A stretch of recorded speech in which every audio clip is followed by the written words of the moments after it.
Assalamualaikum warahmatullahi wabarakatuh.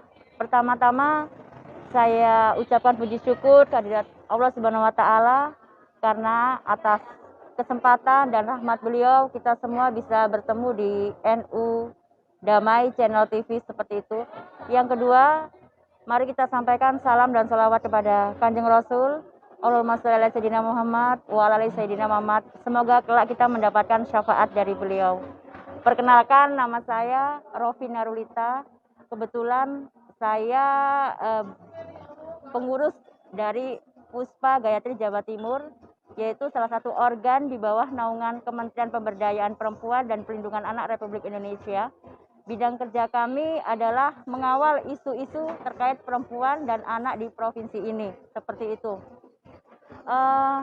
Saya ibu dari 3 orang anak, juga mempunyai usaha yang membawa nama saya sendiri, brand Rofilita, bergerak di bidang fashion, makanan, dan konveksi. Itu mungkin perkenalan yang bisa saya sampaikan.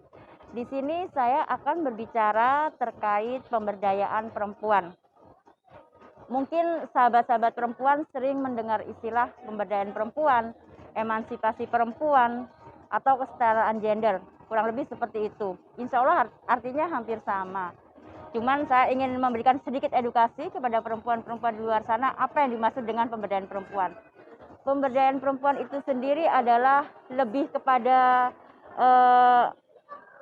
mengembangkan kesadaran, membangun kesadaran pada diri perempuan untuk mengeksplor potensi dirinya sendiri agar dia lebih berdaya, lebih mandiri, lebih berguna bagi sesama, dan nantinya akan bermuara kepada kontribusi terhadap pembangunan di negeri ini.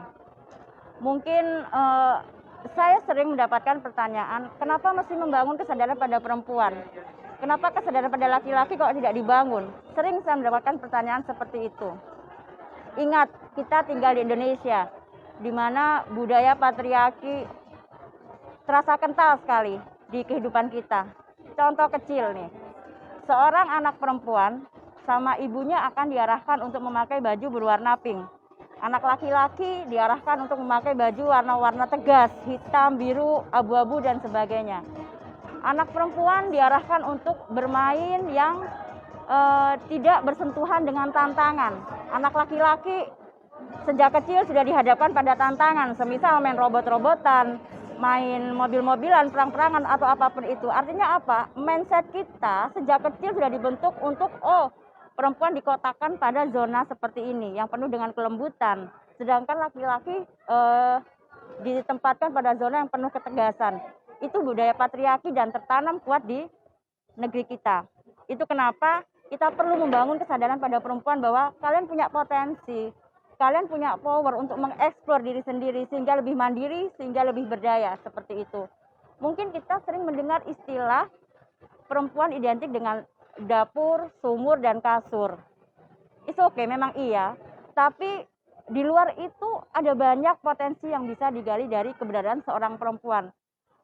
Patriarki saya rasa sudah tidak relevan lagi dengan kehidupan zaman sekarang. Bahwa perempuan bisa berdiri sejajar dengan laki-laki. Ingat, perempuan diciptakan dari tulang rusuk laki-laki yang ada di tengah. Bukankah tulang rusuk itu ada di tengah? Bukan di depan atau di belakang laki-laki. Artinya apa? Perempuan tidak harus berdiri di depan laki-laki atau di belakang laki-laki, tapi berdiri sejajar untuk saling mengisi kekurangan, untuk saling melengkapi, untuk saling bergandengan tangan. Perempuan berdaya, perempuan mandiri, bukan untuk menggurui laki-laki, bukan untuk meninggalkan laki-laki, bukan, tapi berdiri sama rata, duduk sama rendah, seperti itu. Itu mungkin yang dimaksud dengan pemberdayaan perempuan. Secara sederhana saya paparkan seperti itu. Lalu apa strategi untuk pemberdayaan perempuan?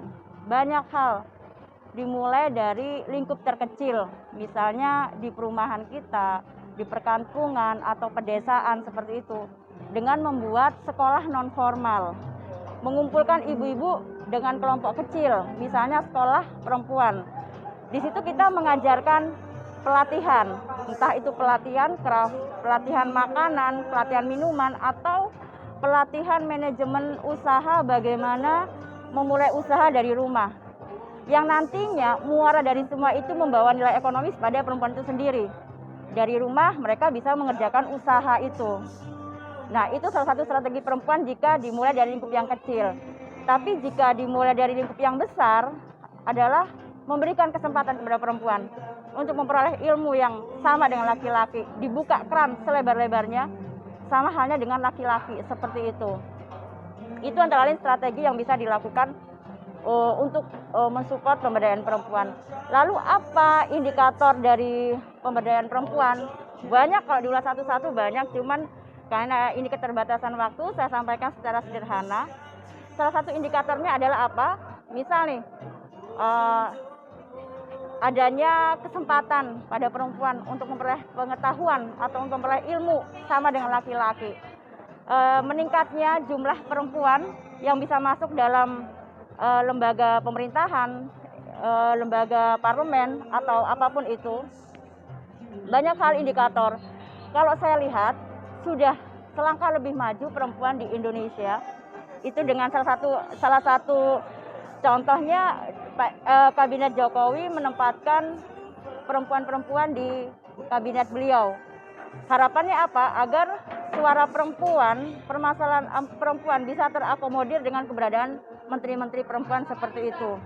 Banyak yang bisa kita lihat bahwa indikator di Indonesia ini sudah ada untuk pemberdayaan perempuan, tapi kita jangan berhenti sampai di situ.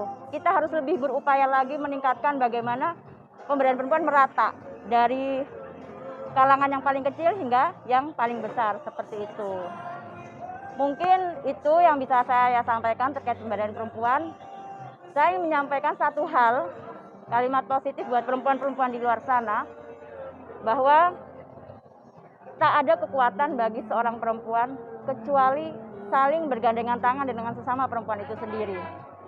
Saya percaya jika perempuan diberi dosis kemerdekaan yang sama dengan laki-laki, dunia akan berubah.